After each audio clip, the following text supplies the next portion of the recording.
Tout de même, je me demande si c'est pas un peu fort pour une vidéo sur Léonard.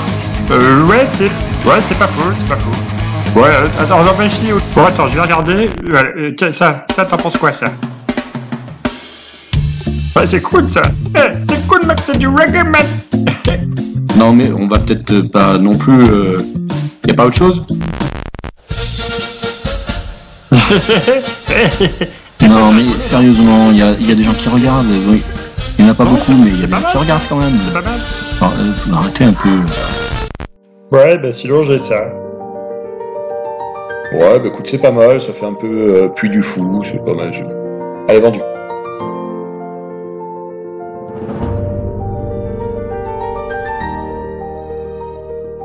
Ce que vous voyez là, c'est la chapelle Saint-Hubert à Amboise. On y trouve aujourd'hui les restes présumés de Léonard de Vinci. Mais avant de les découvrir, voyons comment un artiste italien s'est retrouvé enterré dans l'enceinte d'un des plus grands châteaux royaux du Val-de-Loire, alors que ce privilège n'était en principe réservé qu'aux personnes de la famille royale.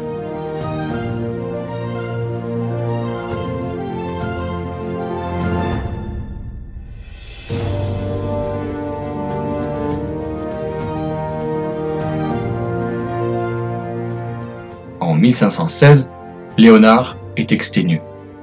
Pendant près de 17 ans, de 1482 à 1499, il s'est trouvé au service de Ludovic Sforza.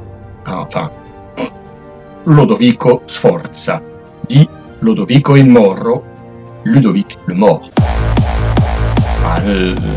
Non, pas celui-là, non. Non, pas celui-là, non. Il s'agissait en fait de son surnom, car il avait une peau assez tannée et faisait penser à un mort, personne qui venait de l'ancienne Maurétanie romaine, qui correspond à l'actuelle Afrique du Nord. Il travaille sur les mécanismes, notamment les automates, sur la sculpture, avec le monument équestre qu'il voulait réaliser pour Lodovico il Moro, à la peinture, avec cette magnifique représentation du dernier repas du Christ, la scène dans le couvent de Santa Maria delle Grazie, à Milan. Mais il travaille aussi la mathématique. Il est en collaboration étroite avec un certain Luca Pacioli, qui travaille à ce moment-là sur la section dorée, plus connue sous le nom de Nombre d'or, dans un ouvrage pour lequel Léonard réalisera les illustrations, le De Divina Proportione. En 1499, Lodovico, suite à une défaite, est exilé. C'est pas un peu exagéré? Léonard commence alors à voyager dans la partie nord de l'Italie. Il va à Mantoue, à Venise, puis revient à Florence et tente Rome. Mais ce dernier séjour s'avérera être le pire pour lui. Certes, il est reconnu comme un artiste et un ingénieur, mais on se lasse de lui. Le pape Léon X, de la famille des Médicis, dira même qu'il est incapable de mener à bien un projet car il a trop d'idées et qu'il ne peut toutes les approfondir. Léonard dira même « I medici mi crearono e distrussono ». En 1515, Marignan. Oui, 1515, Marignan. Mais faites l'expérience autour de vous et demandez à ceux qui vous entourent où c'est Marignan. Ou alors, qu'est-ce qui s'est passé en 1515 à Marignan? Vous risquez sûrement d'avoir ce genre de réponse. Bon comment dire, alors au début, mais bon non. En 1515, le nouveau roi de France, François Ier, conquiert le duché de Milan avec panache. La même année, à Bologne, Léonard assiste à la rencontre entre le pape et le roi. Ce dernier lui demande de le suivre en France. D'ailleurs, le prédécesseur de François Ier, Louis XII, lui avait déjà demandé. Mais Léonard voulait rester fidèle à son principal protecteur, Julien de Médicis, un des 3 fils de Laurent de Médicis, pas le frère mort durant la conjuration des papes. Si. Mais le 17 mars 1516, ce brave Julien de Médicis meurt. Léonard se retrouve alors sans mécène et décide d'accepter la proposition de François Ier. Accompagné de son ami et élève Francesco Melzi, il passe les Alpes à Dodane, Et vous vous rendez compte que le mec, il a 64 ans quand même, 64 piges, et à Dodane, au-dessus des Alpes. Il quitte l'Italie en emportant avec lui beaucoup de ses notes, un peu de matériel et surtout 3 tableaux.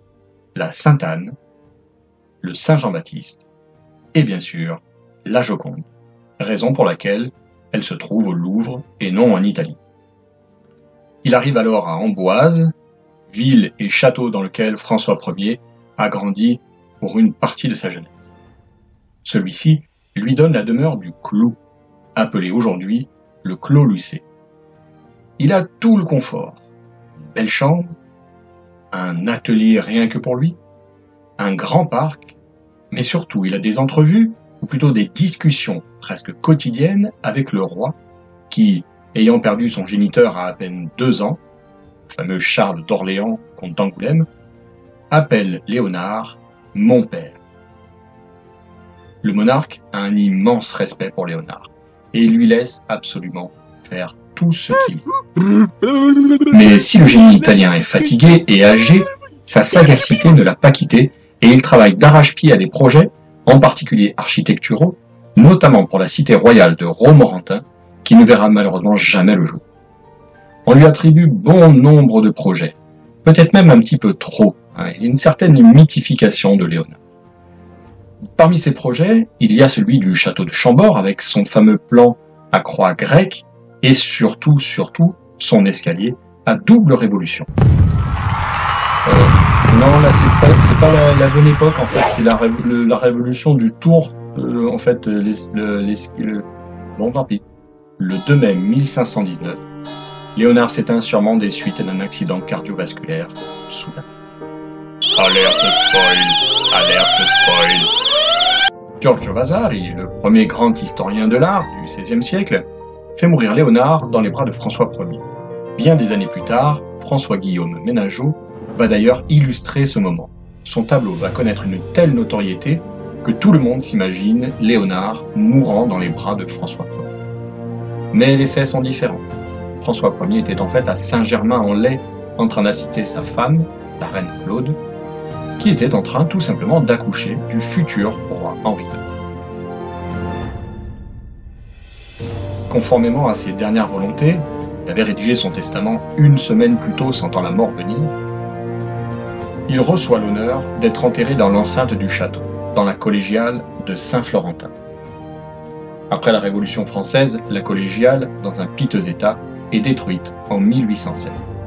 L'emplacement est marqué aujourd'hui par un buste de Léonard dans le jardin même d'Amboise. Curieusement, les restes de Léonard ne sont pas transférés à ce moment-là, mais restent en place sous un monceau de pierres. En 1863, Arsène Housset retrouve le corps présumé de Léonard, qu'il identifie grâce à plusieurs indications, notamment des indications écrites sur des pierres et poteries, mais également des cheveux. En 1874, la dépouille est transportée dans la chapelle Saint-Hubert, à côté du château, lieu que l'on peut encore aujourd'hui découvrir dès l'entrée dans le parc du château. C'est ici que des millions de visiteurs par an viennent rendre hommage au plus grand génie de la Renaissance, Léonard de Vinci.